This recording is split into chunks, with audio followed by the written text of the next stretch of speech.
Hi, and welcome.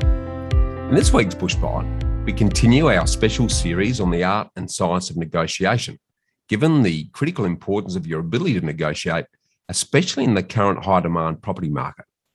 Last week, we started with the need to change your outlook and to build good rapport. This week, we'll be building your negotiation toolkit by helping you with mirroring and labeling, along with perceived power. So let's kick off with mirroring. Mirroring is the repetition of keywords that the other person uses in conversation. It's designed to show the other person that you're listening and that you understand them. And according to retired FBI lead hostage negotiator Chris Voss, this is the most effective way when you repeat up to 3 words from the last words that your counterpart has spoken. It's especially effective in diffusing anger or hostility. For example, if the other negotiating partner says, "I've had a really difficult year and it seems like you're discounting all the financial and personal stress I've been under," you simply respond, "Financial and personal stress?" This approach puts people at ease, reduces tension when it's a stressful situation, and makes the other person feel like you're listening. And as we all know, people love to talk to someone who's paying attention to them. This simple approach helps quickly build rapport, reveals more of what's important to them in a negotiation, and builds you time to think and reflect on the best solutions and options in order to negotiate a mutually agreeable outcome. Now let's look at labeling. A label is a verbal acknowledgement of the other side's feelings or positions. Labels are used to neutralize negative emotions or to reinforce positive ones. Labels start with you responding with things like, "It seems like," "It looks like," and "You appear to." And these two techniques, both mirroring and labeling, work beautifully together. Let's demonstrate these techniques with a verbal exchange. Let's imagine that I'm interviewing Emma, and I'll ask just 2 brief questions to kick off the conversation. Then the rest is about mirroring and labeling, so listen out for it. This is how it goes. I start by asking Emma, "Tell me what you're passionate about." Emma responds, "Well, I love escape room games." Then I say, "What is it about escape room games that makes you passionate?" And Emma says, "They're fun to do with your friends, they're immersive, and it challenges your mind." I then respond, "It challenges your mind?" Note here that I'm mirroring Emma's last 3 words. Emma then says, "Yeah, you only have 60 minutes to get out. There's a series of puzzles you have to solve in order to get out." I then say, "It sounds like you love mental challenges." Now, listen there because I'm actually using labeling.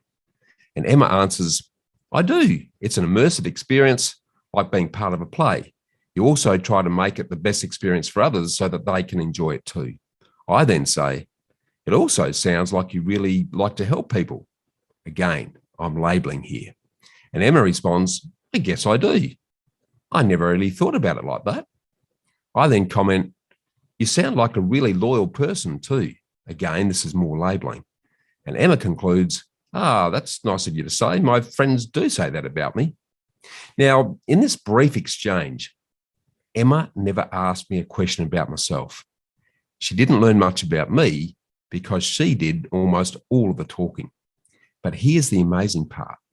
When Emma was asked how she felt about the exchange, she said, "It made me feel like you really listened to me and I really connected with you."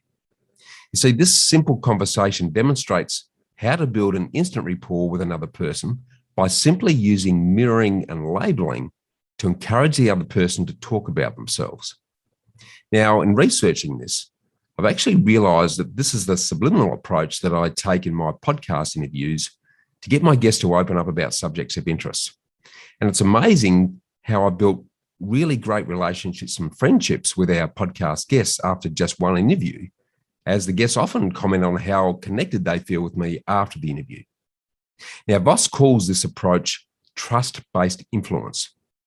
If you want the other person to say yes to your idea, you must first gain their trust. And once they trust you, you'll be far more influential and more likely to strike a deal that makes both of you happy. So, in summary, mirroring is the repetition of keywords that the other person uses in conversation. A label is a verbal acknowledgement of the other side's feelings or positions.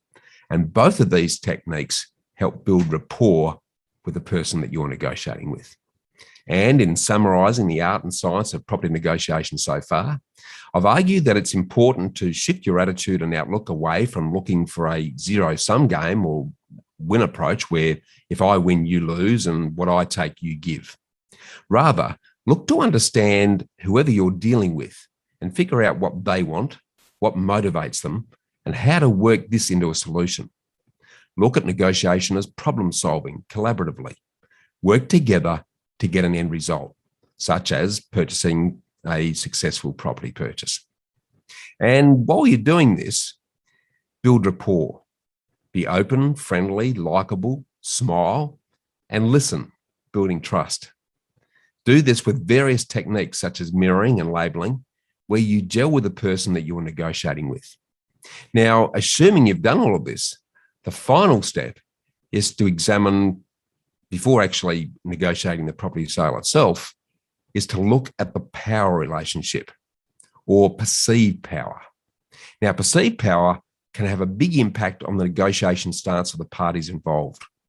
Where does the perceived power lie between the parties in the negotiation based on the circumstances and the environment? To illustrate this, let me share an example of something that happened some years ago. It's late at night in a big city, and Ted, the businessman, is walking through a dimly lit, deserted parkland on his way home. All of a sudden, a would-be robber in a black balaclava, wielding a gun, sneaks out from the shadows, points the gun at Ted's head, and demands that Ted give him his wallet and his Rolex watch, or he's going to shoot him. How would you feel at that moment? Would you be scared? The attacker feels that he holds the power in the negotiation because he's holding the loaded gun and he's threatening to take Ted's life, or at least impart serious injury, by shooting him if he doesn't cough it up. An uneasy silence ensues, and then Ted responds, "Thanks, mate. Please shoot me, because you're going to be doing me a big favour. I've got terminal cancer and I've only got a few months to live, so go ahead and please put me out of my misery." In an instant, the perceived power in that negotiation is completely shifted. The robber's been completely disempowered. The result? The would-be robber turned and just ran off into the night. So have a think about the power in the negotiation. Who really wields it? If you're a genuine buyer, you probably have more than you actually think. The real estate agent wants to get a deal over the line. That's their job. But there are more properties on the market. You can walk away. Now, no one's putting a gun to your head, nor should they think you are. So imagine that the gun is just disappearing in a puff of dust. So in conclusion so far, the best negotiations fulfill all parties' hopes and dreams. They eliminate uncertainty, they build trust, and balance the perceived power playing field to set the scene to arrive at win-win outcomes. Mirroring is a repetition of keywords the other person uses in conversation. A label is a verbal acknowledgement of the other side's feelings or positions. And both techniques help build rapport with the person that you're negotiating with. And you may have more power in negotiation than you think.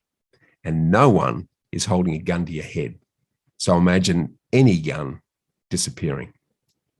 In next week's negotiation special Bushbite, we'll get into the actual nuts and bolts of negotiating the purchase of a home. That's more food for thought. I'm Bushy Martin from the Get Invested podcast.